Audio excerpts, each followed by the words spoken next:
faly miarabantsika rehetra amin'ny anaran'i Jesosy Kristy tompo lohan'ny fiangonana izay mamory antsika fotoana izay atokan'ny fiangonana ihany koa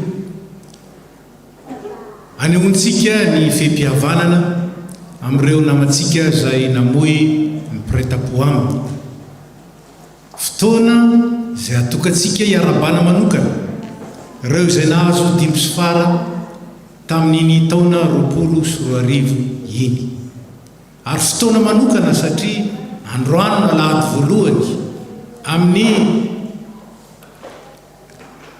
fiandrasana ny paska izany hoe ny alahady voalohany amin'ny kareny ka dia miomantsika satria atsiarovana indrindra ny asa lehibe ny tanterahany Kristy nitondra ny aretintsika nitondra ny fahorentsika ary nitondra ny fahafatesantsika mba azahoantsika mandova fiainana be dehibe ao aminy zany misaotra an'Andriamanitra isika noho izany fotoana misosona izany kanefa azahoantsika manatanteraka ny asa ka dia ampitombona amintsika rehetra ny fahasoavana ny fiadanana avy amin'Andriamanitra raintsika sy Jesosy Kristy tompo amin'ny anaran'ny Ray sy ny Zanaka ary ny fanahy masina ny salamo fa 420 ny andininy voalohany ka hatramin'ny fahadimy no entsika mananatra ny fahalembiazan'ny tompontsika aorian'izany dia ataontsika ny hira fa 7:30 hira fa 7:30 any Jehova ny tany sy izay rehetra eo aminy izao rehetra izao sy ny mponina eo aminy fa izy no nanorina azy tambonin'ny ranomasina tambonin'ny rano nampitoerany azy iza no hiakatra ao tendrombohitry Jehova ary iza no toetra amin'ny fitoerany masina izay matintarana sy mahitsy fo izay tsy mananatra ny fanahano amin'ny lainga na mianina hamitaka andray fitahiana avy amin'ny Jehova izy ary fahamarinana avy amin'Andriamanitra ny famonjena azy. Amen. Be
ry Andriamanitra ray zanaka ary fanahy masina, Andriamanitra lehibe,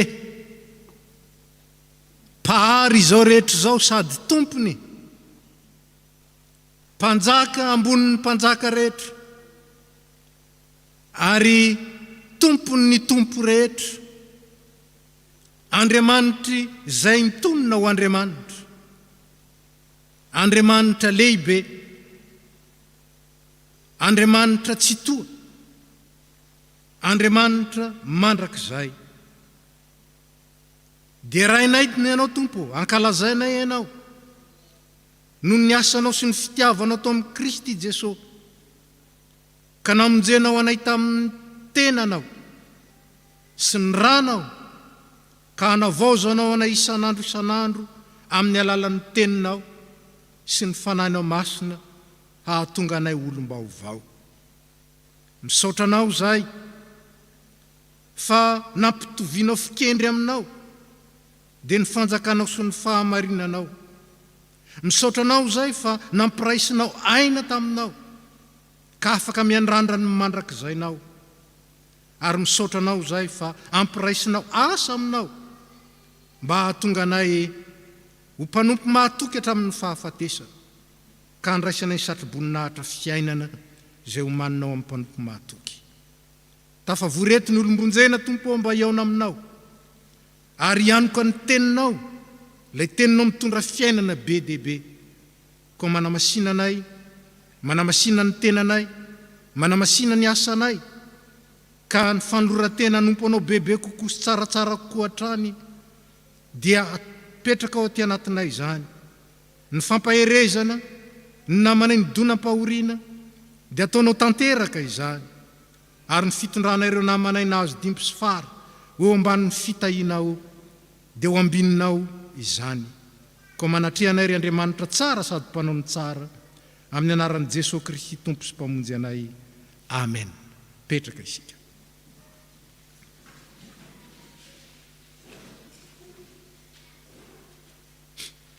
Ry havana tonga iaona amintsika ny Tompo, zao anefa ny voalaza izay tsy manam-pahamasinana dia tsy ahita an'Andriamanitra. Koa aoka anatina ny Tompo isika, anokatra ny fontsika mba ho dioviny, ho avaoziny, ary mba ho mendrika hitoerany sy anehoany ny voninahiny sy ny fahalebiazany. Manao ny hira fa 850 isika, sady ataontsika hiram-bavaka izany hira izany. Amrony fo madio aho ry Jehova o.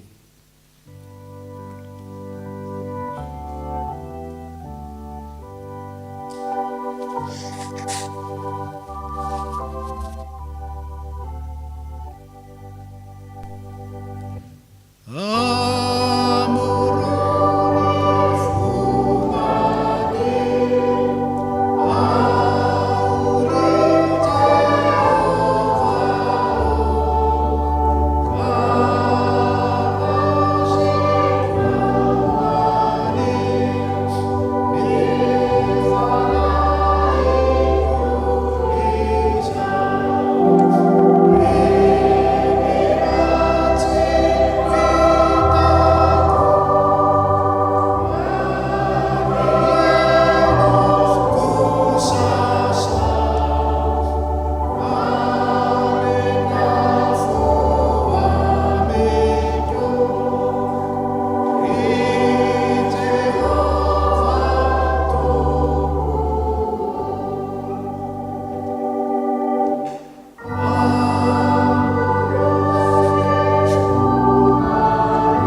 mbola ivavaka isika zany ny iranay tompo vokatry ny fonay nateraky ny fo mangorakoraka ny fo vakivaky na tsiaro malahelo maratra satria nampalahelo ny fonao tompo be tokoa ny ratsy vitanay ary izay ihany nanimba ny fiainanay sy ny tao anatinay ianao no Andriamanitra masina nefa dia sahinay ny nanota teo anatrehanao tamin'ny teny tamin'ny eritreritra tamin'ny asa tamin'ny fihetsika ankehitriny tompo renay ny antsonao zay tianangana anay ho vavolombelona eo anivon'izao tontolo izao tianao ny sitrakao zay tompo te hitianao tahaka ny tiavanao anay zahay koa diovy ny fonay araka ny iranay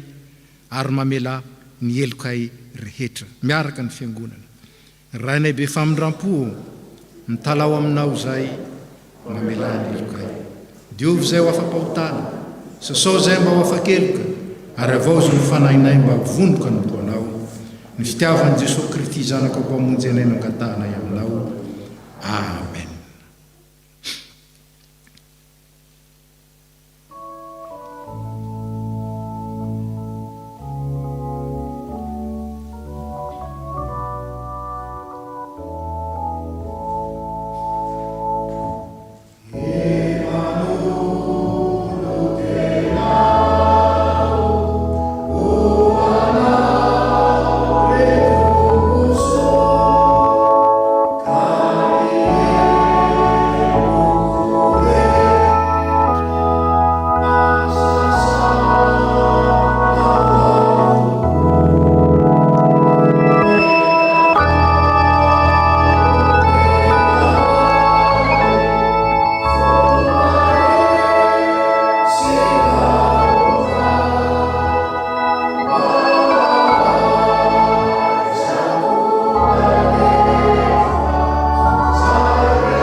Andriamanitra meno vavaka ny Andriamanitsika Andriamanitra mamaly vavaka ny Andriamanitsika Andriamanitra mpanavao ny Andriamanitsika ary Andriamanitra mahay manarina izay rehetra lavo ka miantoraka aminy sy mangata-pamonjena aminy ho antsika izay nibebaka marina enoy amin'ny finoana amin'ny fisaorana sy fakasitrahana ny teny anambaran'ny tompo ny fitiavany ianao tsy miova ary ny famelany ny elokao. Iara-mitsangana isika. Hoy ny tompo, fitiavana mandrakizay ny tiavako anao, izany nampaharetako ny famindram-po anao, ka dia ho fafazako rano madio ianareo, dia adio ny mba ho afaka mifaly tonareo rehetra sy ny sampinareo rehetra no nadiovako anareo. Ary omeko fo vaovao ianareo, ary fanao vaovao nataoko ao anatinareo, ary esoriko amin'ny nofonareo ny fo vato, ka omeko fo nofo ianareo. Ary ny fanahiko nataoko ao anatinareo, ka hatonga anareo andeha araka ny lalako sy hitandrina ny fitsipiko ka anaraka azy. Noho izany teny fikasana izany, mahatoky ny tompo izay niteny izany taminareo, koa dia ambara fa voavela ny elokareo noho ny anaran'ny masina, misaoran'ny tompo. Amen.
Hoy ny tenin'Andriamanitra, tahaka ny namelan'ny tompony elokareo, no aoka mba hamelanareo eloka kosa. Koa satria efa voavela eloka isika, dia aoka isika hamela ny eloka izay rehetra nananantsika alahelo na iza na iza.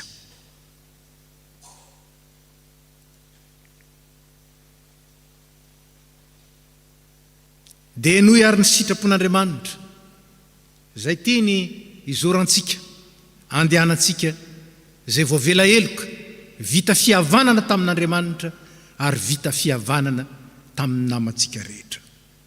Koa amin'izany mangataka aminareo ary rahalano ny famindrapon'Andriamanitra, mba hatolotrareo ny tenanareo fanatitra velona, masina, sitrak'Andriamanitra, dia fanompom-panahy mety ataonareo zany, ary aza manaraka ny fanaony zao tontolo izao, fa miova amin'ny fanavaozana ny saina, amantaranareo ny sitrapon'Andriamanitra, dia izay tsara sady akasitrahana no marina.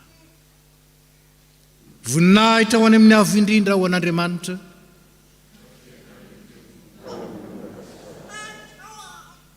petraka isika.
rehefa nidiovin'ny tompo ny fontsika navelany ny fahotantsika rehetra dia afaka andray amin'ny fifaliana ny teniny isika. Koa ataontsika mialoha ny akaran'ny tompony andraikitra, tompony anjara amin'ny vavaka sy ny famakinany teny, ny hira fa 320 ny andininy voalohany. 320.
Dia rainay tokoa ianao ny ray no ny teny soa izay nomenao anay.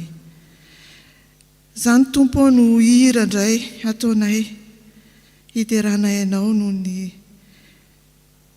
nanavaozanao indray ny fitiavanao sy ny sitraponao ka mbola nahatoy izao anay ary mbola hafahanay indray Tompo mamaky ny teninao ary mbola hafahanay koa miaino ny teninao.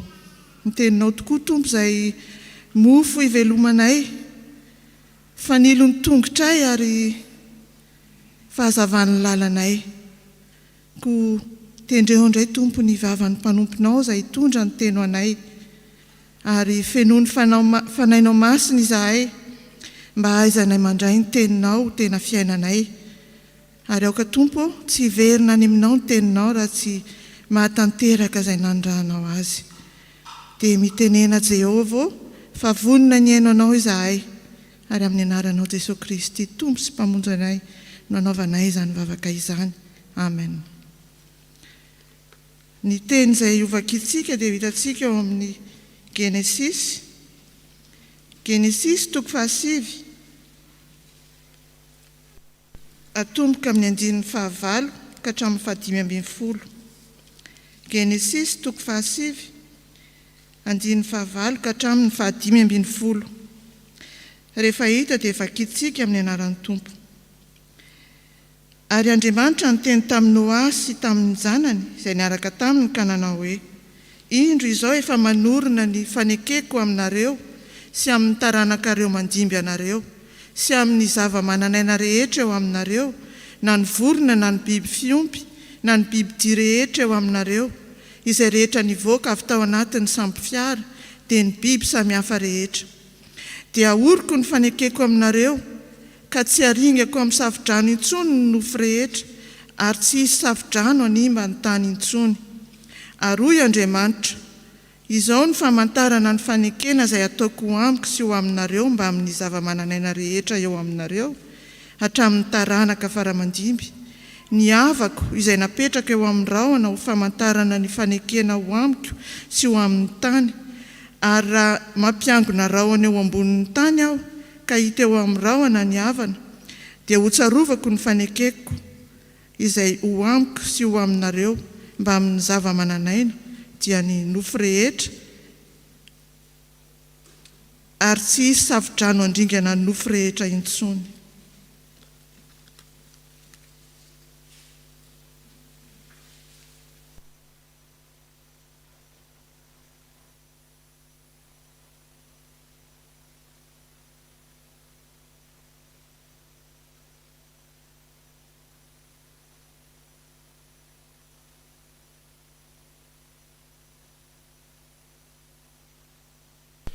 Mbola hotoizantsika ny famakinany teny io hita zany ao amin'ny epistily voalohany soratany Petera.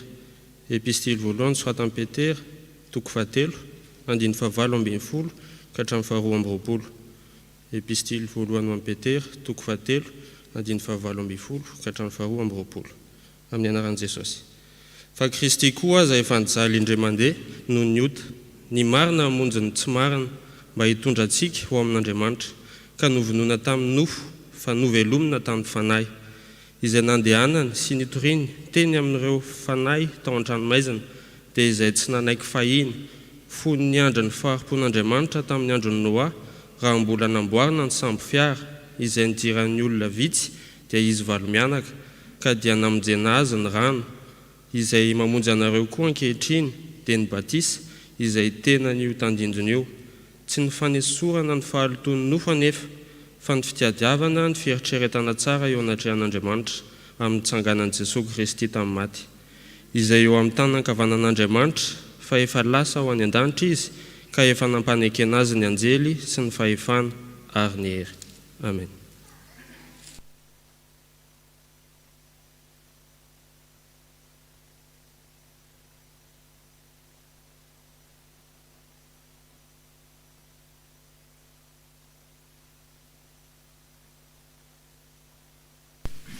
Mitsangana ny fiangonana alohan'ny hamakina ny filazantsara.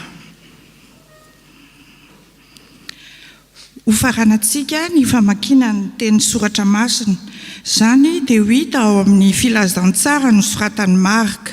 Filazantsara soratan'ny Marka, toko 1, manomboka amin'ny 2:20 ka hatramin'ny 5:20. Filazantsara nosoratan'ny Marka, toko 1, manomboka amin'ny 2:20 ka hatramin'ny 5:20. Amin'ny anaran'ny Tompo. Ary niaraka tamin'izay dia nampandehan'ny fanahy ho any efitra izy, ary tany anefitra 40 andro izy ka nalai ny Satana fanahy, ary teo amin'ny bibidia izy ary ny anjely nanompo azy. Ary efa voasambotra Jaona dia nakany Galilea Jesosy, nitory ny filazantsara n'Andriamanitra ka nanao hoe: efa tonga ny fotoana ka efa akaiky ny fanjakan'Andriamanitra, mibebay ianareo ka mino ny filazantsara. Amen.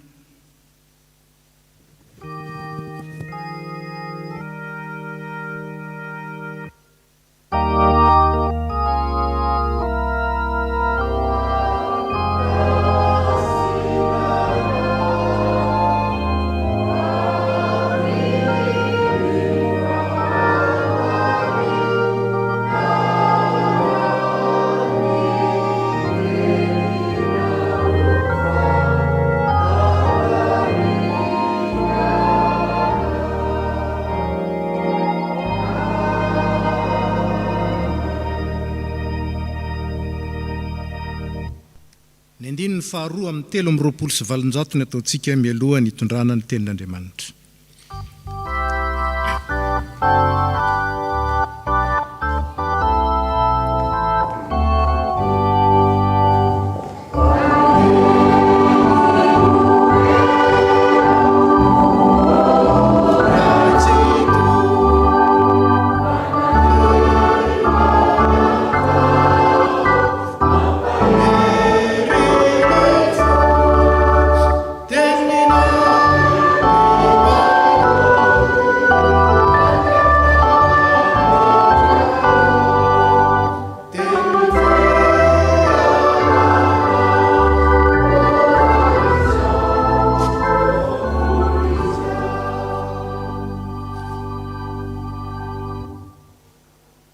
Manomena ho an'Andriamanitra amin'ny fieritreretana madio. Zany ray ny lohahevitra mitsoahana avy amin'ireo vakiteny 3 izay natolotry ny perikopa ho antsika. Ny fanahy masin'Andriamanitra ampahery antsika, anazava antsika, ahatonga ny fanoloran-tenantsika ho an'Andriamanitra sy ny fanompoantsika ankasitrahana eo anatrehany. Amen. Mipetraka isika.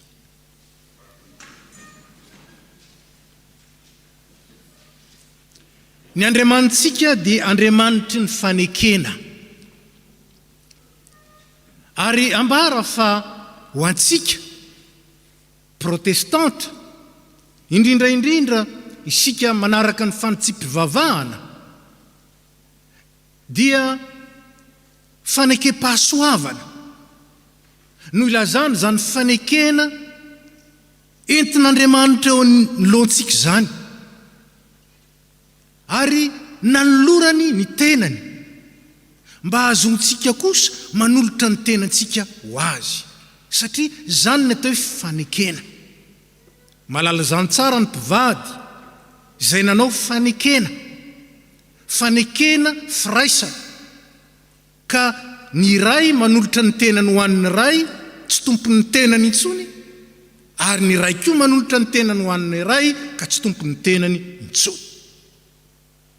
Lay Andriamanitra be voninahitra mpanjakany mpanjaka tompony tompony fahefana rehetra avo amin'ny fisainana ary mahery amin'ny atao tsy misy to azy zany Andriamanitra zany dia nanaiky akaty amintsika amangy antsika amin'ny alalan'ny zanany lahy tokana mba hanatanteraka ny fanekena izay nitsakitsahan'ny razantsika nitsakitsahan'ireo teo alohantsika nanomboka tany amin'ny Adama sy Eva ny taranaka tarinan'ny Noa ny zanak'Israely eny fa nanijiosy aza zany Andriamanitra tonga noho ny fahasoavana izany dia naneo amintsika ny herin'ny fanekena zay tiany ifanaovana amintsika,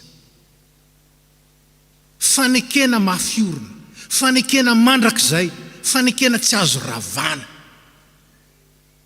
Ka dia tonga izy nanolotra ny tenany nandao ny lanitra hoy Paoly amin'ny Filipianina 4 nilozany fiandrianana, nilozany ilay mafinaritra indrindra, nilozany ny mamirapiratra. Ka dia tonga teo anivon'izao tontolo izao maizina izy hitondra ny fahazavana. Ary rehefa tonga zany mpanjaka izany dia nampianatra fa ny mpanjaka eo amin'izao tontolo izao, ny lehibe amin'izao tontolo izao mampanompo ny olona, fa ilay irak'Andriamanitra kosa, ilay zanaka lahy tokan'Andriamanitra kosa tsy tonga mba ho topoina fa mba hanompo. Zany ny fanoloran-tenan'i Kristy. Asa razontsika an-tsaino zany. Ilay mpanjaka ny mpanjaka, ilay tompony tompo tonga ary tsy ho topoina aloha fa mba hanompo. Ka dia nasehony zany rehefa nandohalika teo anoloan'ny mpianatra izy nanasa ny tongotry ny rehetra. Ry havana, zany fanompoana nataon'ny tompo zany dia ny fitafian'ny mahampanompo ary ny teny ampiasaina dia ny hoe doulos, andevo no heviny. Andevo no heviny. Saingy izao ny andevo eo amin'ny tantara dia olona tsy manan-tsafidy, fa na olona namidy ka dia tsy tompony tenany intsony, na olona nalaina ankeriny ary tsy manana zo na inona na inona. Jesosy Kristy nanary ny zony, Jesosy Kristy nanafoana zay heverino famboniana tao anatiny mba haninona, mba hampiavana antsika amin'ny ray. Raha misy olona azo lazaina fa mitana ny famboniana ka no fanekena amin'ny olona anankiray, anjaran'ilay ambany no misandratra manenjika azy makeo amin'ny toerana misy azy. Ny an'Andriamanitra tsy zany. Ny fihevitra tsy hevitrareo, ny lalanareo tsy mba lalako, nidina izy nanompo. Noho ninona? Noho ny fieritreretana ny amintsika, noho ny amin'ny fieritreretana tsara ny amintsika. Ka na dia teo aza ny fivadian'ny olona, na dia teo aza ny fahotan'ny olona, na dia teo aza ny tsy firarahin'ny olona azy na dia teo azany tsy mifandraisan'ny azy ka dia tany am-pihinanam-bilona miteraka niaraka tanin'ny biby niaritra ny fofona maimbo tany am-pahatra na dia izany aza ny natongavany tsara ny eritreriny ny amin'ny olombelona tsara. Zany fieritreretana tsara izany manoloana ny nanao ratsy taminy, fieritreretana ambony manoloana ny nanitsakitsaka ny voninahiny. Zany ny fieritreretan'Andriamanitra ny amintsika. Za mahalala ny hevitra iverako anareo ny Tompo, ary tsy hevitra hitondra loza fa fiadanana. Tsapatsika ve zany? Tsapatsika ve zany? Ary raha tsapatsika zany hoe tsika mandrefy ny fitiavan'Andriamanitra, inona kosa no asetritsika izany? Ambareto fa fanekena, fifanekena. Araka zany atao hoe fifanekena izany teny ifanakalozana, fa indrindra tena ifanakalozana. Nanolotra ny tena no antsika ny Tompo, natolo ny manontolo, manahoana kosa ny fanolorantsika ny tenantsika. Ary moa ve izy manontolo sa ny ampahany any? Ny lozany ny mandrakizay dia niaina tato amin'ny fotoanantsika izy. Voalaza fa 30 taona izy raha nanomboka ny asany, ary nandritry ny 3 taona izy nanao ny asany. Misy heviny moa ny 3 fa tsy amelabelatra an'izany eto aho. Fa niditra tao amin'ny fotoanantsika Andriamanitra nandao ny mandrakizay mba hahatonga antsika kosa ao anatin'ny fifanekena andray ho antsika ny mandrakizay. Fifanakalozana sarobidy. Asa raha manahoana? Asa raha manahoana? Tsy fantatro azy any anaty poketranao any na anaty paosinao any ohatrinona. Fa ny fanakalozana ataon'Andriamanitra na ohatrinona ny paosinao sy any poketranao any dia atakalony ny areny mandrakizay izay tsy voavidinao amina miliara.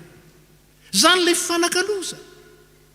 Ilay fotoananao kely fotsiny iny, inona ny 20 taona, inona ny 70 taona, inona ny 100 taona, raha eo amin'ny manoloana ny mandrakizay. Zany ny diran'ny Tompo mba nomezany antsika ny mandrakizay. Takalo sarobidy, takalo sarobidy. Fa ity ny mahafinaritra indrindra. Ilay tonga ny sarona na ny tondra, ilay mahampanompo, ilay mahadolosy andevo nanompo. Ary zany no teny ampiasainy ny filazantsara. Ny filazantsara dia mampiasa mandrakarivo io teny io, ilazana ny atao hoe manompo, ny lazana ny atao hoe mpanompo. Fa i Paoly any amin'ny epistily soratany kosa sy ireo apôstôly hafa dia nampiasa ny teny hoe diakonos. Avy amin'io ny atao hoe diakoneo, manompo ny dikany. Ary samy hafa. Fa ndeo raisitsika. Zay fomba nentin'ny Tompo nandray antsika, zay andevon'ny ota, andevon'ny filana, andevon'ny zao tontolo izao, andevon'ny Satana, ka tsy mendrika andova fa tsy fahafatesana mandrakizay. Inona nge nambarany tamin'ireto mpianatra ao anatin'izany fandevozana zany tianao afahana. Hoy izy ao amin'ny Jaona 12:10, andininy 10. Tsy ataoko hoe mpanompo intsony ianareo, ovako ny anaranareo. Tsy ataoko hoe doloi au pluriel ianareo. Fa ny mpanompo tsy mahalala zay ataon'ny Tompo. Fefa nataoko hoe sakaizy ianareo, satria zay rehetra reko tamin'ny raiko no nambarako taminareo. Ny tenin'ny raiko. Rehefa miresaka tenin'Andriamanitra tsika dia miresaka ny mahandriamanitra an'Andriamanitra koa zany, miresaka ny heriny sy ny fahefany koa zany. Ilay tenin'ny pahary, ilay tenin'ny manavao, ilay tenin'ny mamonjy, ilay tenin'ny mandrakizay, ilay tenin'ny manadio. Ka ny herin'Andriamanitra mihitsy ao amin'ny maha-izy azy mihitsy, ny voninahiny mihitsy, zany no zarainy amin'ny Kristy amin'ny mpianany. Ka dia ataoko sakaizy ianareo izy. io le fanekena asa raha fatatsika ny mpivady samy olona tany izy mialatsiny raha misy rasoa eto tany rasoa zanaky razana ay avadika angamba razanany zanaky rasoa de zay na izy azy tany izy ary taondray ataontsika raha zanaka indray zanaky rakoto mialatsiny raha misy rakoto ndray de tany izy raha zanaka tao amin'ny maha izy azy fa rehefa tonga kosa izy nakambana atao amin'ny fianakaviana ary lehilahy izy andao ny ray sy ny reniny tsy zany de tsy zanaky razanany tsony izy na zanaky rakoto zanaky rasoa azafady na zanaky rakoto fa manjary nofo ray sakaiza mifampizara ny zavatra rehetra mizara ny fiainana manjary zany izy de tahaka zany le vita fihavanana amin'ny Kristy tahaka zany le vita fihavanana amin'ny ray tamin'ny alalan'ny Kristy tsy ataoko hoe mpanompontsony ianareo fa ataoko hoe sakaiza saingy izao zay no anarana ary zany ny manazava ny fanoratry ny apôstôly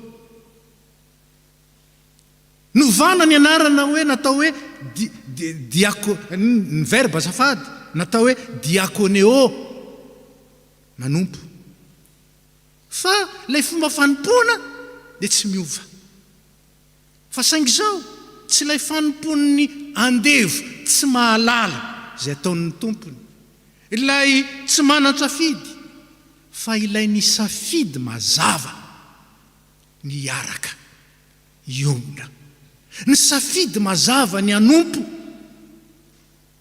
ary manaiky zany antsitraposy amin'ny fifaliana zay ny mahasamy hafa ny mpanompon'Andriamanitra sy ny mpanompon'izao tontolo izao ny mpanompon'izao tontolo izao tsy manan-tsafidy fa ny mpanompon'Andriamanitra miray aina amin'ny tompony miompanjakana amin'ny tompony miombona ny zavatra rehetra amin'ny tompony raha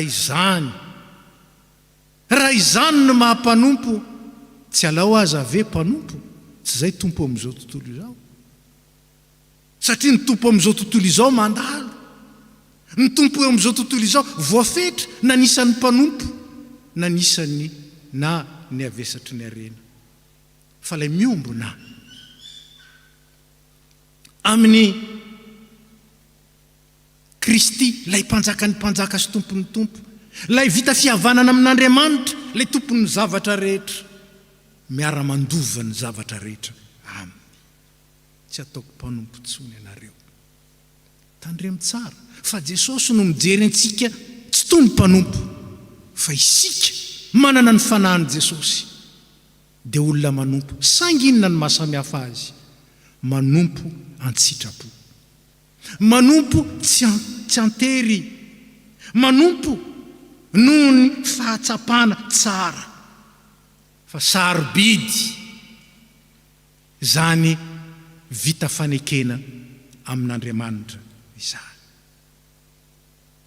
fieritreretana madio hoy ny Romanina 12 ny andininy 1-2 zay nivakina tamintsika teo sitrapon'Andriamanitra ho antsika androany mangataka aminareo ary raha lano ny famindrampon'Andriamanitra mba hatolotrareo ny tenanareo fanatitra velona masina sitrak'Andriamanitra de fanompom-panahy mety ataonareo zany atolory tsy hoe atolory amin'izao fotsiny atolory satria efa natolotra ho anareo kosa ny tompo efa nanolo-tena ho anareo ny tompo ary asa azonareo ny lanjan'izany fanompony zany ambaran'ny Petera ny marina maty amonjy ny tsy marina zany nge ny fanompon'ny tompo atsika zany ny famindrampono antsika tsika matsiaro diso tsika manjary tsy mendrika tsika tsy matsiaro ho tsinotsinona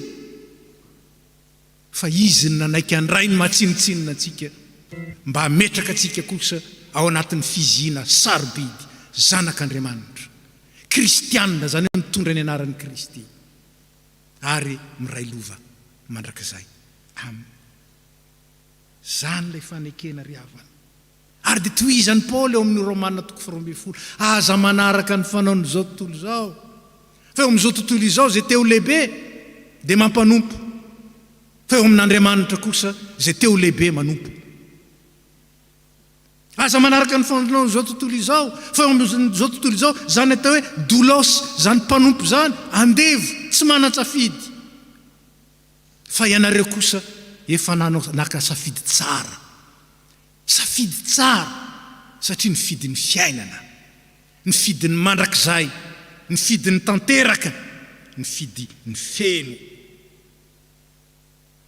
nifidy ny anompo ny tompo noho ny fieritreretana madio, nifidy ny anompo ny tompo noho ny fahatsiarovatena. Fa tsy misy fitiavana ohatr'izany, tsy misy. Izy anao efa nititahaka zany, ka izy marina ndray no maty teo amin'ny toerany tsy marina. Izy no nititahaka zany, ka izy tsy nanota indray ny solo vaika ny akalana, ka nanaiky ho faty teo amin'ny toerany mpanota. Izy efa nititahaka zany, ka nafoiny ny areny, ny voninahiny, ny fahamboniny, nafoiny ny dolidoly, ka naka ny condition antsika izy mba azahoany kosa manome antsika ny fahafenony dia ny fiainan-danitra izany. Ry havana, ny fanoloran-tena ho an'Andriamanitra dia tsy fatorana mangeja, fa fatoram-pihavanana. Zay manambady angamba dia mahatsiaro ny mahasarobidy ny vady. Ny mananjanaka angamba dia mahatsiaro ny mahasarobidy ny zanaka. Zany ny fatoram-pihavanana entin'Andriamanitra mampianatra antsika. Tsy fatoram-pagejana, fa fatoram-pihavanana zay manokatra ho antsika ny varavaran'ny mandrakizay. Mamarana izao fizarana tenin'Andriamanitra izao. Atolory ny tenanareo, anao ny sitrapony, dia zay tsara sady akasitrahana ny marina, satria resy lahatra fa zay ny tsara. Resy lahatra fa zay no ahazoana sitraka. Resy lahatra fa zay no marina. Dia hoy ny mpanoratra ny Hebreo, koa amin'izany rahalahy, Hebreo 10 manomboka amin'ny 9 satria manana fahatokiana hiditra ao amin'ny fitoerana masina noho ny rano Kristy isika, zay tsara lavitra noho izay hitatsika ety, dia aoka isika natona amin'ny fo marina sy amin'ny fahatokiana be avy amin'ny finoana, manana fo voadio ho afaka amin'ny fieritreretana ratsy sy ny tena voasasa ho amin'ny rano madio, ka aoka ho azonitsika mafy ny fanekena, ny fanantenana mba tsy hozongozona. Azony mafy ny fanekena. Ny tompo tsy mivadika. Isika no mety mivadika foana.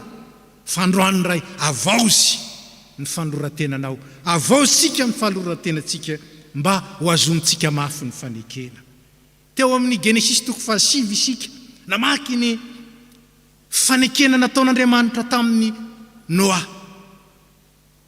Indimy ny miverina eo amin'ny vaky-teny nataontsika io, indimy ny miverina ny hoe manorina ny fanekena. Manorina ny fanekeko, aoriko ny fanekeko zay ataoko, ny fanekena atao nao amiko, ary ho tsarovako ny fanekeko. Ny dikany hoe ho tsarovana amin'Andriamanitra, ho azoniko tsy ho adinoko mihitsy ho tanako. Dia ho zany ane isika. Atoky amin'ny fanekena, satria efa nanolo tena ho antsika feno Jesosy Kristy, atoloro kosa ny tenantsika amin'ny fieritreretana voadio tsara, miaiky fa tsara ny sitrapon'Andriamanitra, ary io no azo antoka. Mahatoky ny fiankinana amin'Andriamanitra, ka io no akasitrahana, io no ahitana plaisir raha tiatsika ny andikana azy.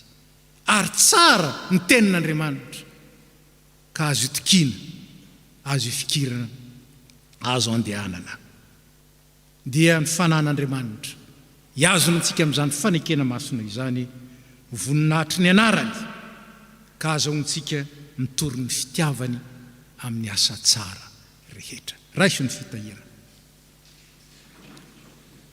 ho aminareo rehetra ny fahasoavan'i Jesosy Kristy ny fitiavan'Andriamanitra ray ary firaisana amin'ny fanahy masina, ampiorina anareo amin'ny fahamarinan'Andriamanitra ary ahatonga ny fanororantenanareo ho mendrika ilay efa niantso anareo ary miazona anareo amin'ny fahamarinany. Matoky ilay niantso anareo izy hatanteraka izany amin'izay rehetra matoky azy marina tokoa. Amen. Petraka isika.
Father, I just want to stop for a minute and just say I love you. Just want to tell you thank you just for being patient with me and just for giving me another chance. You've always been there for me, and you were the father that I never knew. I just want to say, my hands were made to worship you. My heart, my King, it beats for you.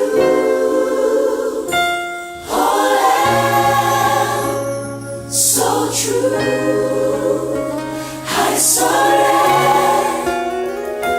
to you. My life, I give you. My love, I give you. My all. your touch, Your touch, your kiss, your grace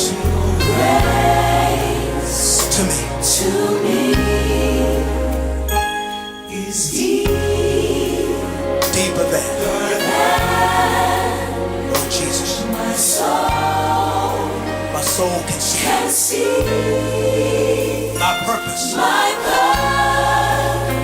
purpose to change When I did this, when I call out your name. do you love him? My life, Do you love him? my love, I give my all. We're gonna say that again.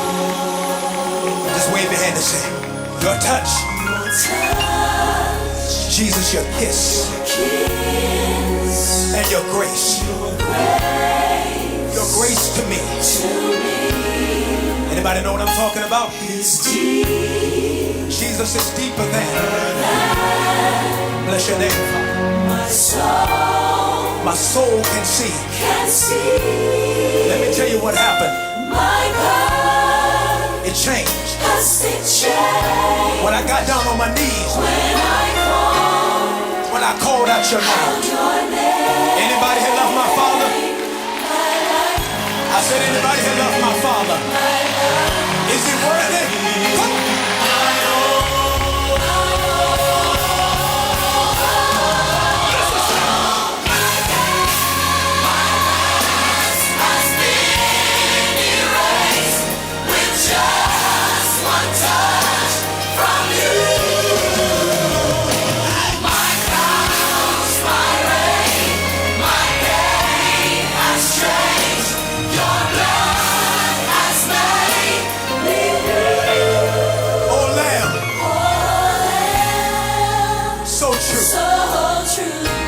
Jesus, I surrender. I surrender to you. I give you my life. And Jesus, I give you my love. And I give you my all. And when this world has come to win. And paradise. When I see your face, when you call for me, Father, you'll wipe every tear, Father. And this is what he'll say. You'll say, when I see your face. How many want to see him someday? Oh, don't play with me. How many of you want to see him one day? Open up your mouth and say hallelujah. Come on. My past has been erased with just one touch. Your past is erased. Every time. My past, my race. Your pain. My pain has changed. Your blood.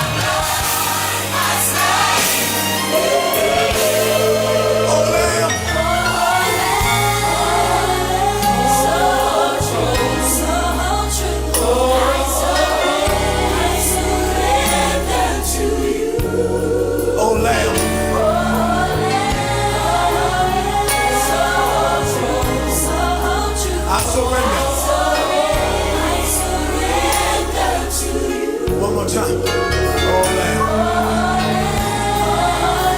Is he the precious Lamb? I said, is he the precious Lamb that taketh away the sins of the world? I give you. In Jesus, I give you. I give you. Call his name. Jesus, you are my life. I give.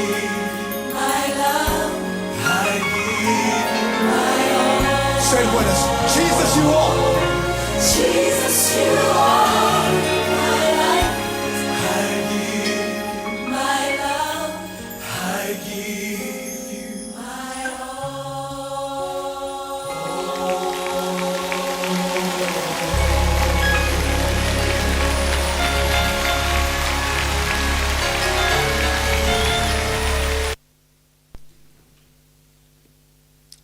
ndeha ara-mitsangana isika anavao ny fanoloran-tenantsika ka raha manonona ny fanekem-pinoana apôstôlika isika dia tsarotsika ho tsarovantsika ao anatin'izany ny asan'ilay Andriamanitsika izay nentiny nahary antsika namonjeny antsika ary mbola hitantanany ny fiainantsika mandra-piveriny indray hitsara ny velona sy ny maty dia miara-manonona ny fanekem-pinoana apôstôlika isika.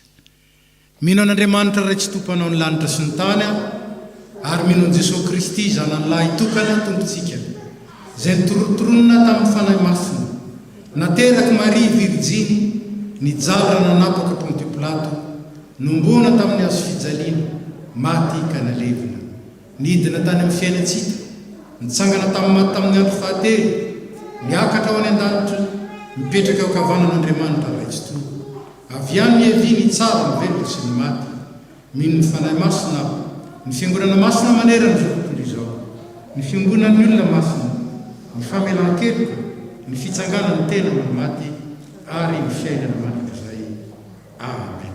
Petraka isika. Dia tonga amin'ny fotoana ilazana ny raharaham-piangonana isika mangataka ny tompony andraikitra iroso amin'ny zaly.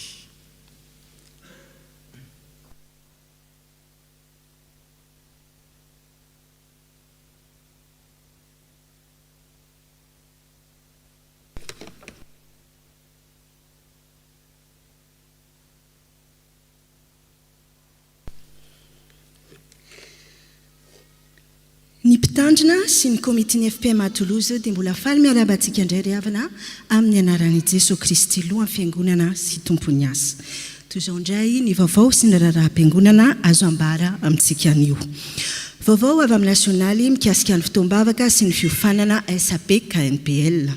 Mitohy hatrany ny fotoam-bavaka isan'andro amin'ny 4 ora sy amin'ny 7 ora ny alatsinainy ka hatramin'ny asabotsy afa-tsy ny alarobia alina izay anantisanantsika rehetra amin'ny alalan'ny radio Vatsy na ny radio Anjomarany FPM.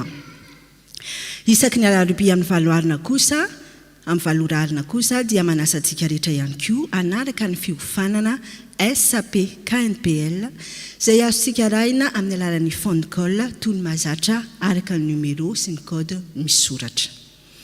Vaovao avy amin'ny faritany mikasika ny V3e fatsanina. Mbola mitohy ny fanentanana antsika ho amin'ny souscription ho fanohanana ny projet mpitandrina matianina eto amin'ny faritany Atsimo Andrefana.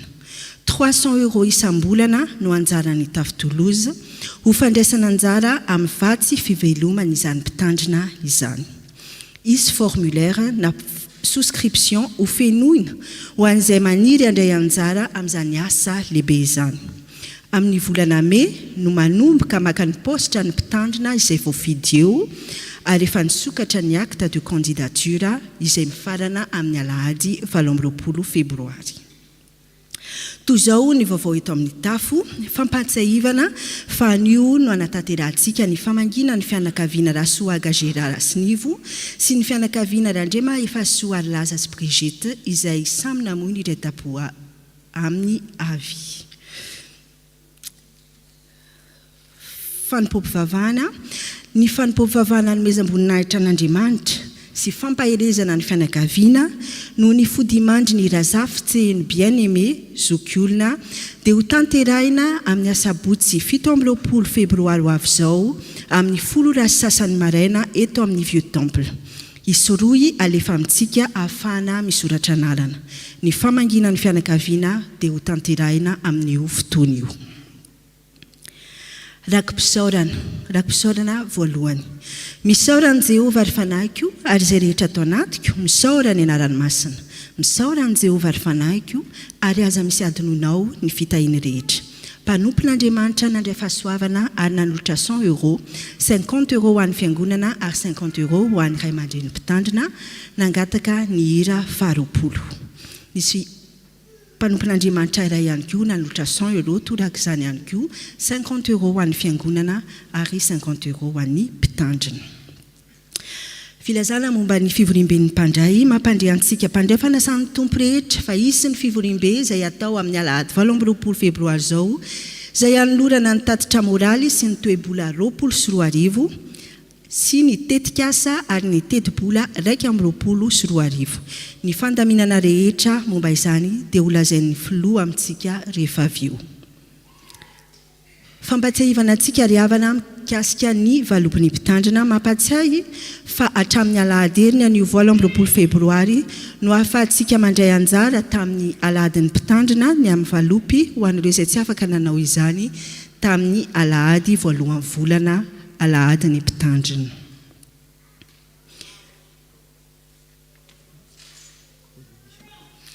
dia mampandriantsika zany fa misy katekomena anitolakandro amin'ny efatrora toy ny mazatra amin'ny alalan'ny visioconférence fa ny étude biblique kosa dia tsy misy noho ny fialan-tsasatra dia misaotra antsika naharitra hatramin'ny farany voninahitra ho an'Andriamanitra irery ihany.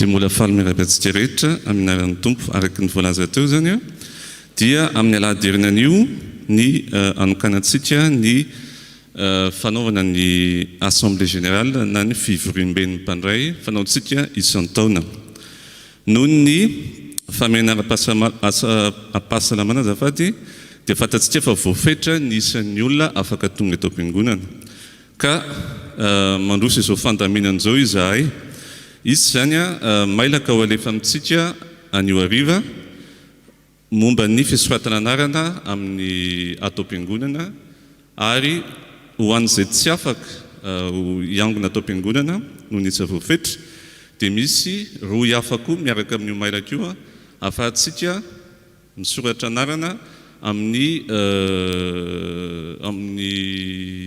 Zoom zany ho an'ireo izay any an-tranony anaraka ny akatoko ny fandraisana zany hoe ho antsika atao-piangonana izay afaka misoratra dia misy ny fanompoam-pivavahana araka ny mahazatra ary rehefa avy eo amin'ny raika ambin'ny folo amin'ny folo moa zany manomboka ny fanompoam-pivavahana amin'ny raika ambin'ny folo dia manomboka ny akatoko ny fandraisana ho antsika izay tonga zany dia mijanona hatramin'ny farany ho an'ireo izay tsy afaka zany manatrika dia misoratra anarana koa ianareo amin'ny alalan'ilay roa io alefa aminareo ka any an-trano ianareo zany no manaraka ny akatoko ny fandraisana amin'ny alalan'ny Zoom zany hoe mila ordinateur nareo na telefona mba ahafahanareo manaraka tsara ny akatoko ny fandraisana zay ny fandaminana ka dia manentany antsika andray anjara amin'izany asa lehibe zany satria ny asan'ny fiangonana no fitinina amintsika sy ny projet ny fiangonana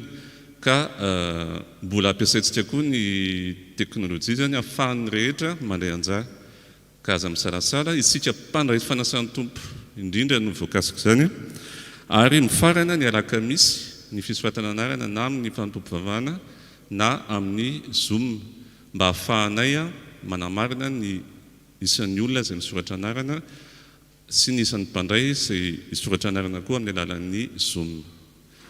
Dia izay no fandaminana tompoko fa dia mametraka izany fikasana zany tsika eo am-pelatanan'ny tompo satria izy ihany mandahatra ny zavatra rehetra ary isaorana fa mbola afaka anao izany tsika raha sitrapony. Misaotra tompoko.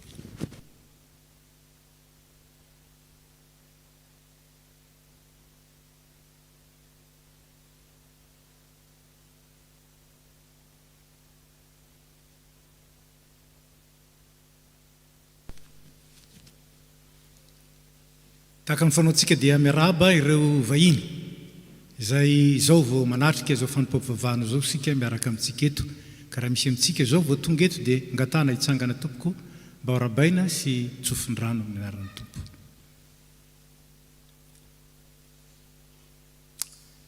Dia faly zay mandray anao ary miaraba anao tonga soa eto amin'ny FPMA Toulouse. Misaotra indrindra satria tsy nisalasala ianao niaraka taminay ary ny feonao, ny fanahinao, ny fonao niaraka taminay teto dia nampahery anay tokoa zany ary dia misaotra indrindra dia mitsodrano anao zahay ny tompo izay nitantananao tonga soa eto ane izy no ahatanteraka soa ny antony no andalovanao na hitoeranao eto ary dia izy androtsaka ny fiadanany mandrakariva hiaro anao amin'ny ratsy rehetra ary anomana fitahiana isanandro eo amin'ny fiainanao dia tsaroa fa na ovinanao nipetraka eto na mandalo eto misy toeranao anao eto amin'ny FPMA Toulouse dia aza misalasala manatona ny dekona na ny mpitandrina raha misy zavatra ilana ny fifanampiana na ny fifanohanana fa izay no mampirala antsika sy mpianadantsika ao amin'ny tompo dia mirary soa indrindra tompoko afaka mipetraka ianao. zao sika dia tonga amin'ny fotoana zay atokantsika hiarabana manokana ary hitsofana rano sy trofonambavaka ireo rehetra nahazo dimbo sy fara tamin'iny taona 20 iny. Mangataka ny filohan'ny tafo mba hiakatra ety.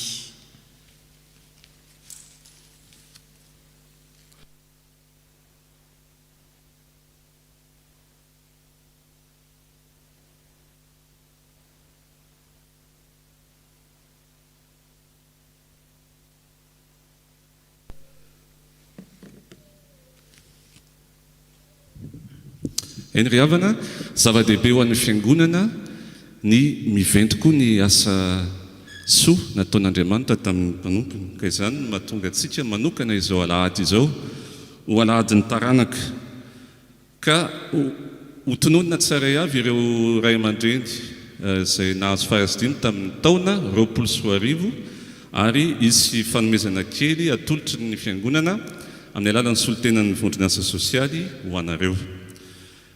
Mariana fa tsy fempihavanana no atolotray satria ny fiangonana dia tsy afaka manolotra fempihavanana noho ny mbola tsy nahavitany ny fananganana ny association mikasika ny entraide na solidarité zany ka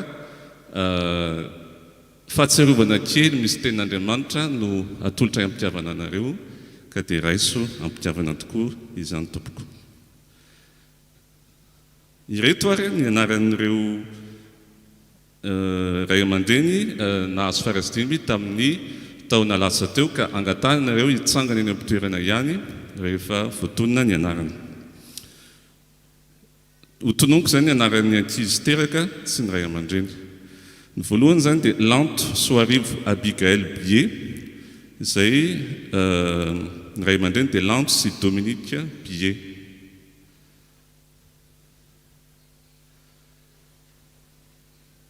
Raha tonga dia afaka omena ny fanomezana tompoko.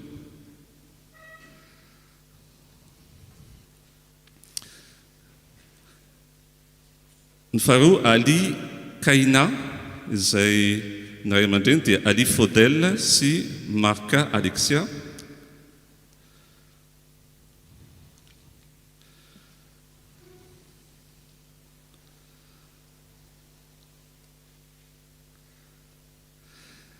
Manaraka Tsires Evan Rendriana Evizaona, ny ray aman-dreny dia Tojo sy Sofara Rendriana Evizaona.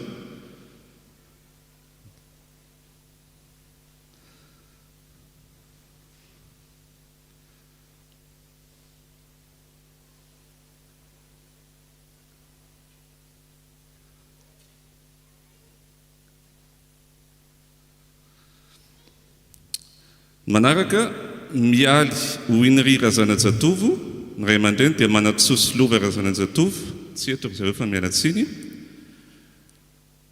Manaraka Gély Rubis Rendriamananjara, ny ray aman-dreny dia Nantenaina sy Perline Rendriamananjara, mialatsiny koa izy ireo fa tsy afaka. Joy Ambintso Rasundraibe, ny ray aman-dreny dia Aurélie Sinjaka Rasundraibe.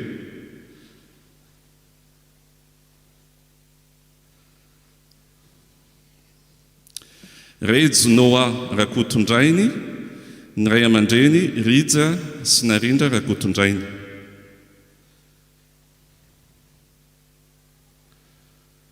Afarany Joa Falimiaso Rakotomalala, ny ray aman-dreny dia Joël sy Finaritra Rakotomalala. Azafady, mbola tsy farany zay.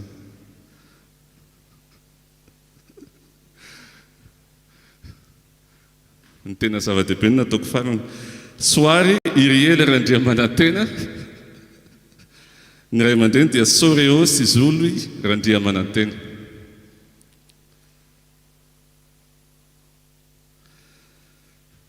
Dia faly mirabanareo ny fiangonana ianareo izay nahazo fahazo-dimy tamin'ny taona lasa teo. Tenin'Andriamanitra fohy no ampahirezana sy arabananareo amin'ny Levitikosy 2:20 manao hoe: ary jery anareo aho ka amaro ny taranakareo sy ampitombo anareo ary anonina ny fanekeko aminareo aho.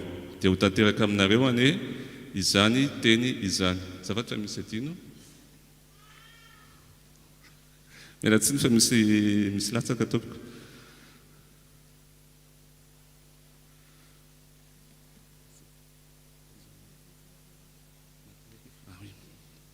Azafady tompoko mialatsiny. Mbola misy ray aman-dreny tsy voatonona. Matteo Rive Rabarjoelina Ray Vigneau, zanaky Rija sy Monica Rabarjoelina.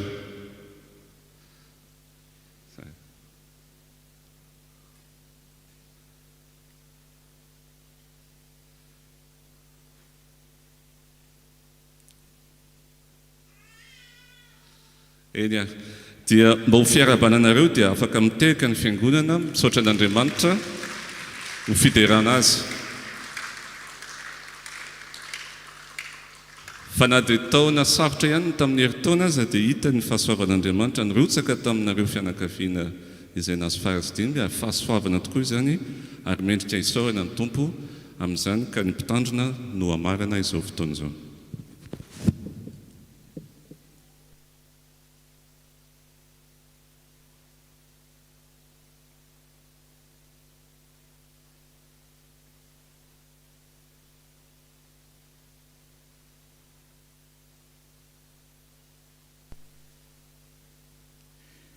Zava-dehibe ny soritan'ny filoteo taona sarotra iny taona 2024 teo amin'ny fiainan'izao tontolo izao, ary ataoko fa ny fahatongavany zanakareo tao anatin'izany fotoana izany nanamaivana, ary azo raisina ho fitahiana koa zany isaorana be dehibe an'Andriamanitra.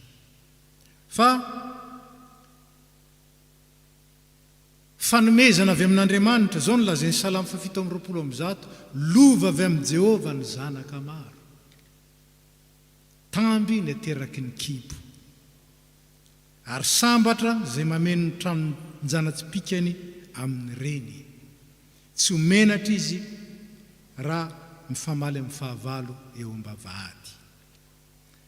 Zany fanomezana avy amin'Andriamanitra zany no zava-dehibe, ary zao raha hivavaka ho anareo zahay sy hitsodrano anareo dia tsarovy fa sarobidy lavitra no zay fanomezana materiel ny zanaka sy nateraky ny kibo, ary ambarany soratra masina fa fanomezana lova avy amin'Andriamanitra zany, c'est un héritage divin. Ka dia miara-mifaly aminareo amin'izany izahay, ary miraroso indrindra araka ny fitentsika malagasy hoe mba haroroka ny taiza, maharoro ny taiza, fa indrindra ho ambin'ny tompony enareo ray aman-dreny ary ny zaza koa eo amin'ny fitombony. Iara-mivavaka isika.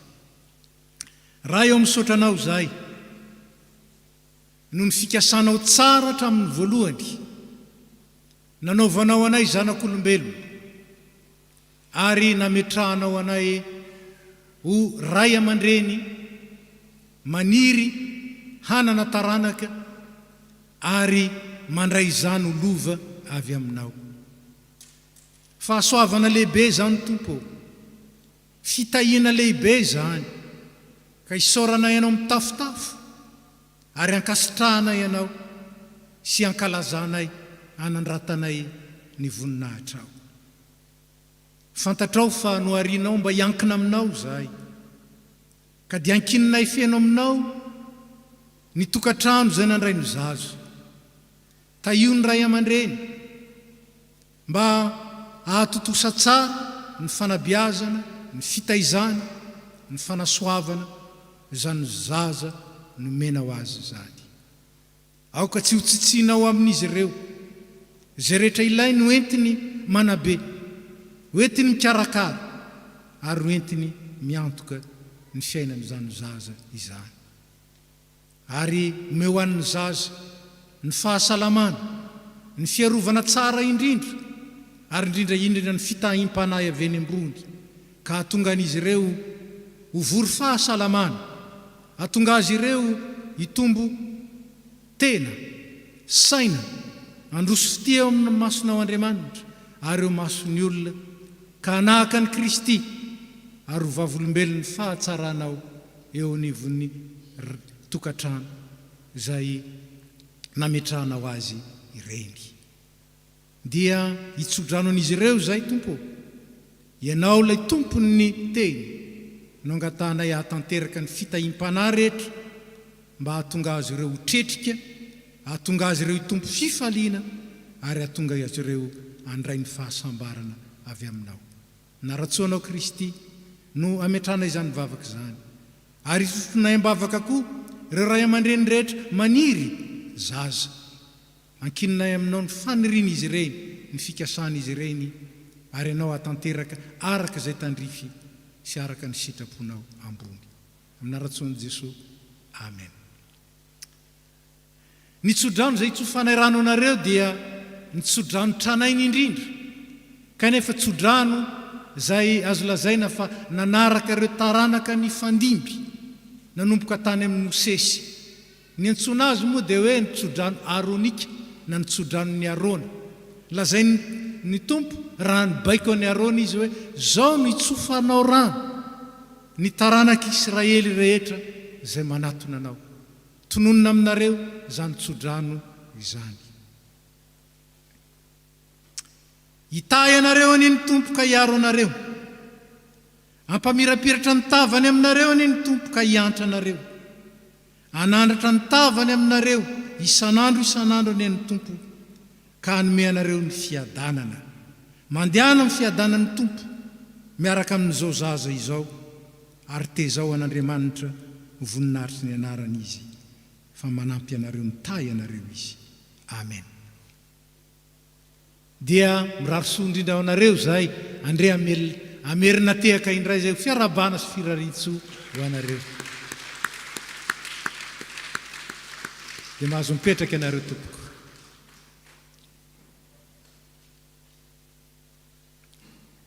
Tonga ny fotoana ny fanatitra isika izao ry havana, araka ny torotenina atao tamintsika hiteo, dia ny fanoloran-tena ny voalohany indrindra. Zany no nataon'ny Paoly raha nanoratra tamin'ny fiangonana tany Korinto izy, ny tenany natolonao n'Andriamanitra aloha, zay vao ny volany. Ary dia sady akasitrahana eo anatrehan'Andriamanitra izany no vokatry ny fo, ary dia inona fahatanteraka ny asan'Andriamanitra eto anivon'ny fiangonana. Ataontsika ny hira 300, ary tatazana ny rakitra, indray mandeha ny rakitra, fa araka ny lazaiko teo hoe le dikany hoe ny ray mandeha tsy hoe atelina akory le fanaontsika ho rakitra faharoa, fa atambatra ho rakitra iray avokoa na ny mety ny fandiminy azy. Rakitra iray ny tatazana, ataontsika ny hira tsarovy, fa zay manome amin'ny fifaliana no akasitrahan'ny tompo. Rehefa vita ny rakitra dia mijahatra koa ny hira.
Tompo,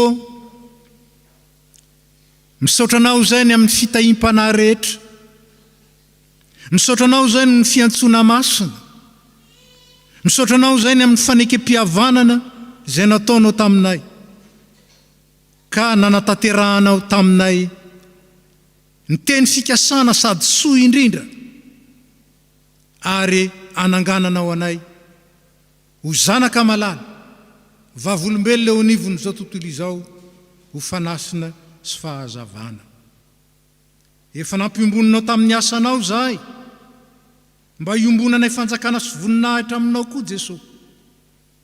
Misaotra ny amin'ny amelanao anay anananjara amin'ny asanao, ka ambiny sy taio ny asa rehetra tanterahanay amin'izany, ka avaozinay sy amafisinay etona ny fanoloranay ny mombanay rehetra, tena, saina, andro, vola, ery, fitiavana, fanahy, mba ho fiasana mahery vaika, anaovana ny sitraponao, anatanterahana ny asanao eo anivon'ny fiangonana. Dia misaotra nampahalalaka ny tananay, nampahalalaka ny fonay, ary nanokatra ny posinay sy ny poketranay ho amin'izany ny fitahinao ane ho amin'ny tsirairay avy. Amen. Petraka isika.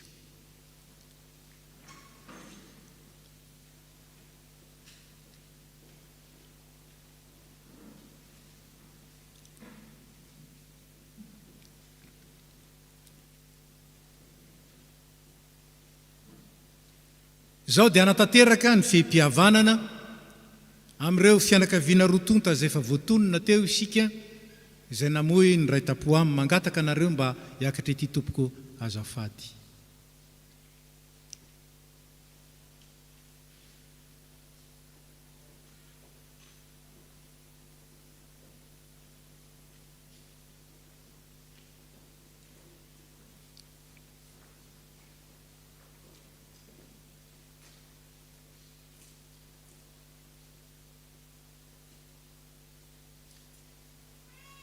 Eny iry izy mianakavy manoloana anareo ny fiangonana, na zay manatriketo na amin'ny alalan'ny fahita lavitra, manoloana izao fahoriana midona aminareo izao ny fisarahana tamin'ny ray tapo zay ny fanapatsinay, dia miombona amin'ny alahelo noho ny fisarahana aminareo zay, kanefa koa manana didy, ampahery anareo, ampijoro anareo amin'ny finoana, ampijoro anareo amin'ny fanantenana velona, satria tsy ny fahafatesana ny tompon'ny teny farany, fefa nandresy lay tompontsika sady ny aloto lalana ny havantsika, ka dia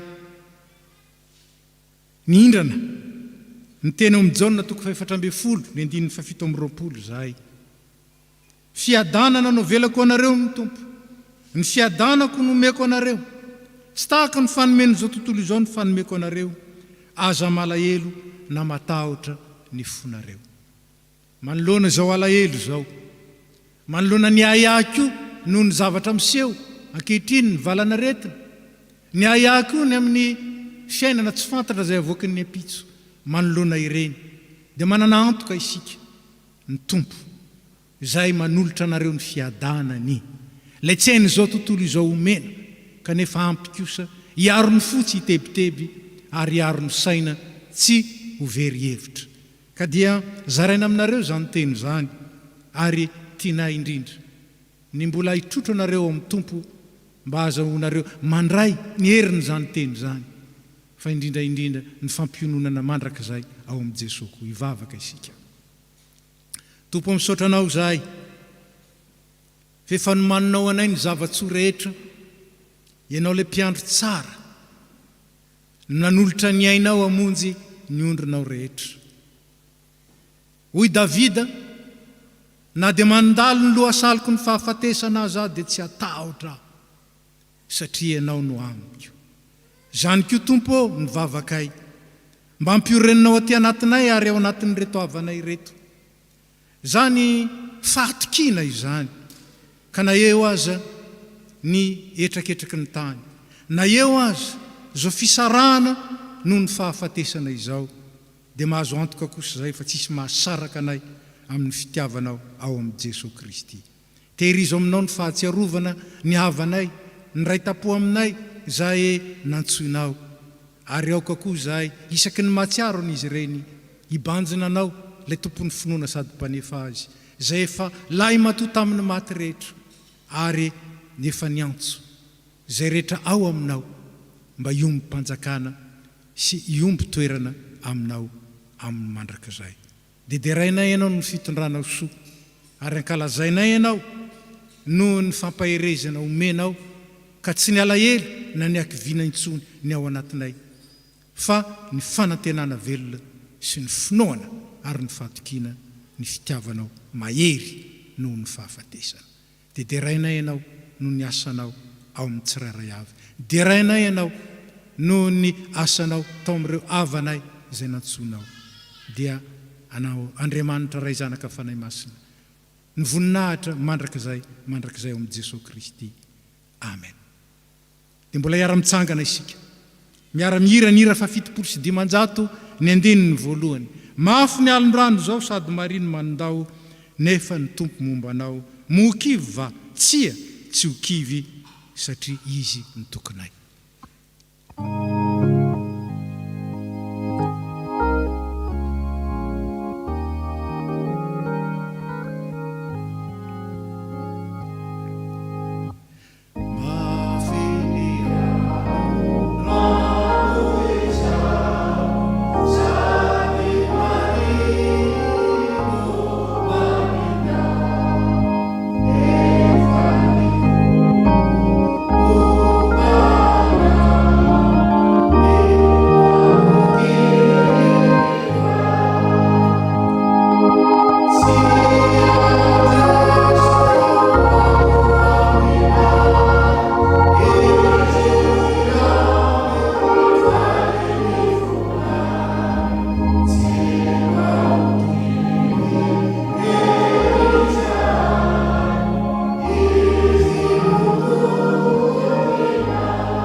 mavesatra amin'izy rotonta izao ary amboniny zany ny fiadanan'Andriamanitra ne sy ny fahasoavan'i Jesosy Kristy omba nareo mandrakariva azahoanareo miaina isanandro ny fandresen'i Jesosy amen.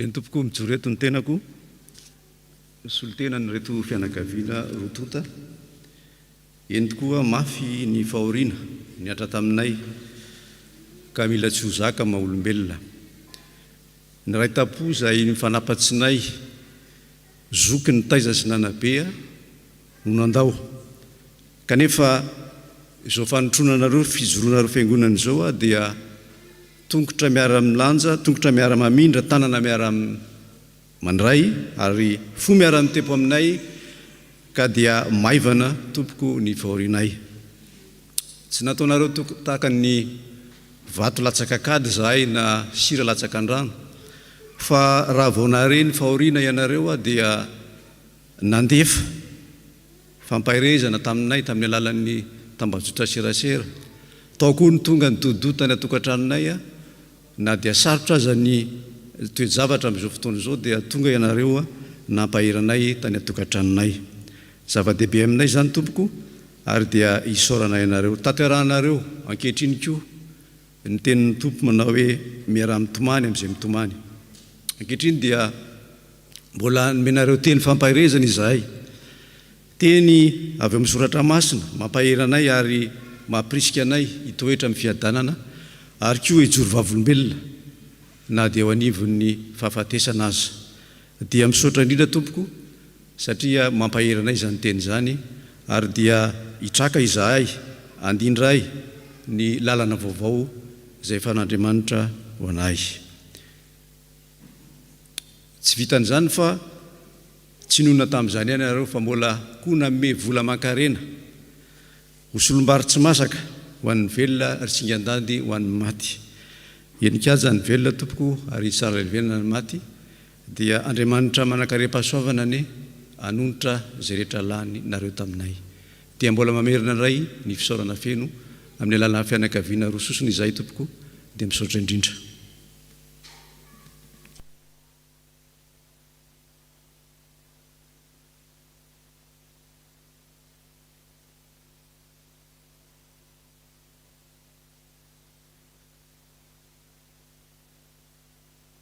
Dia aza misosoka alahelo tsony tompoko mahazo mipetraka ianareo.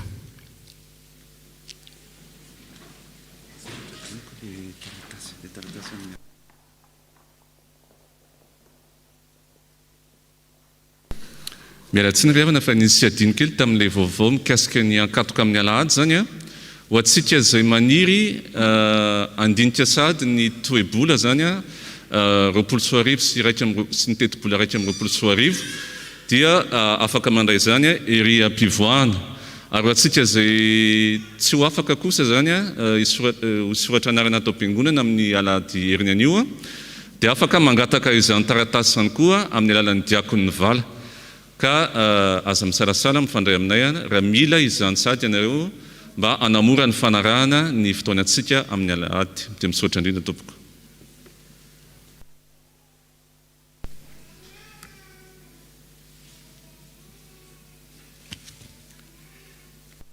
Dia mbola iara-mivavaka isika. Tompo misaotra anao zay noho ny fahasoavanao lehibe zany. Nanehoanao ny fahatsaranao ary anatanteranao ny planina tsara ao aminao ao amin'ny fiainanay ka nasanao anay mba iombona sy anatanteraka ny fanekempihavanana izay efa natolotra ao ary hiazonanao anay. Ankehitriny dia mametraka ao aminao ny namanay zahay ireo ny donam-pahoriana ampitrakao ary ampahirezy amin'ny filazantsara amin'ny fitsanganana amin'ny maty.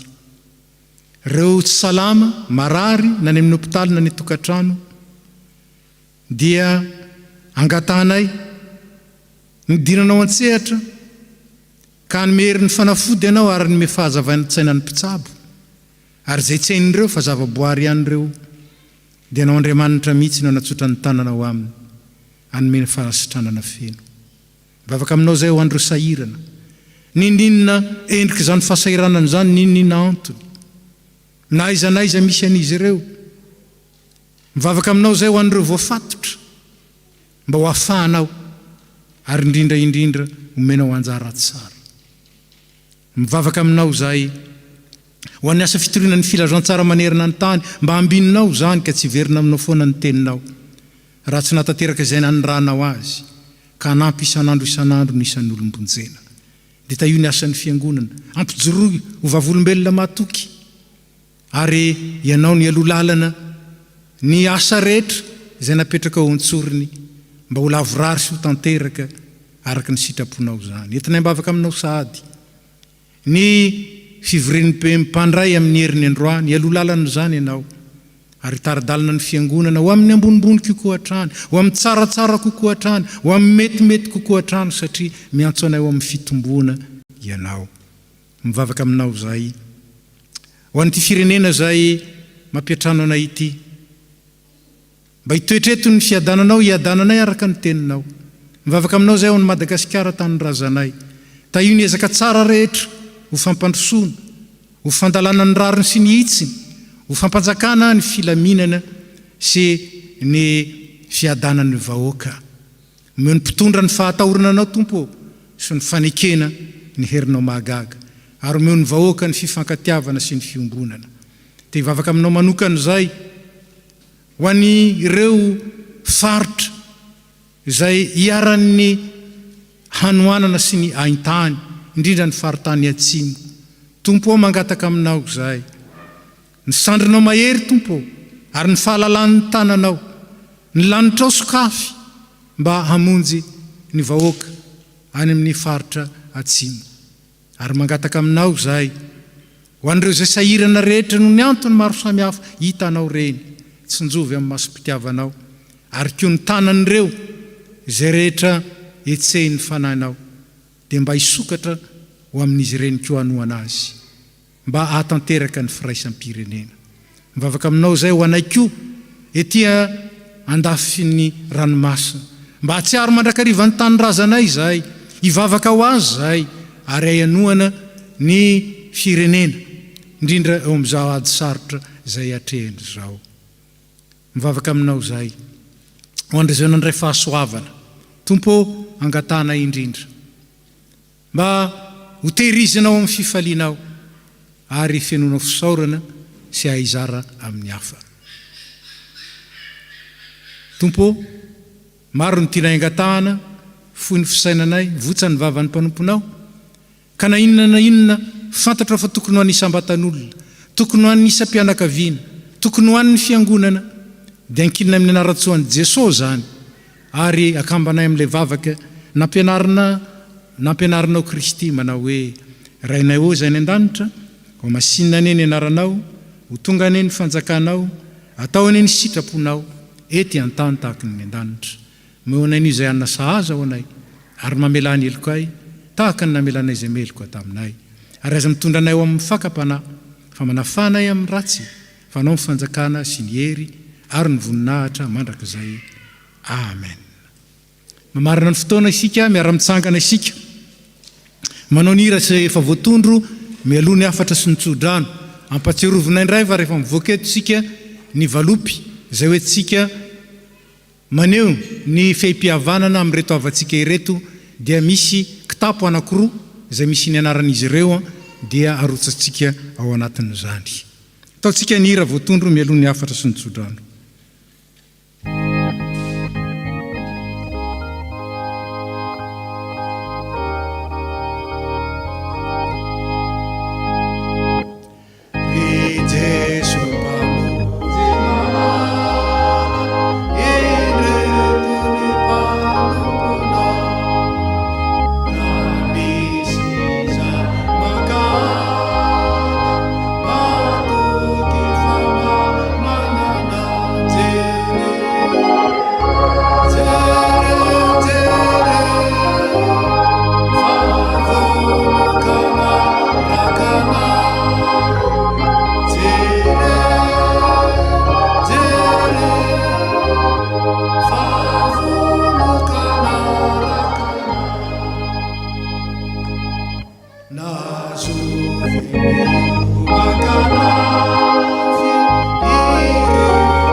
Koa amin'izany raha laha malalako miorena tsara aza miova, ary mahefabe mandrakariva amin'ny asan'ny tompo satria fantatrareo fa tsy foana tsy akory ny fikelezanareo aina ao amin'ny tompo. Dia ao aminareo ane ny fahasoavan'i Jesosy Kristy tompo, ny fitiavan'Andriamanitra ray ary ny firaisana amin'ny fanahy masina. Amen. Ny andininy fahaefatra.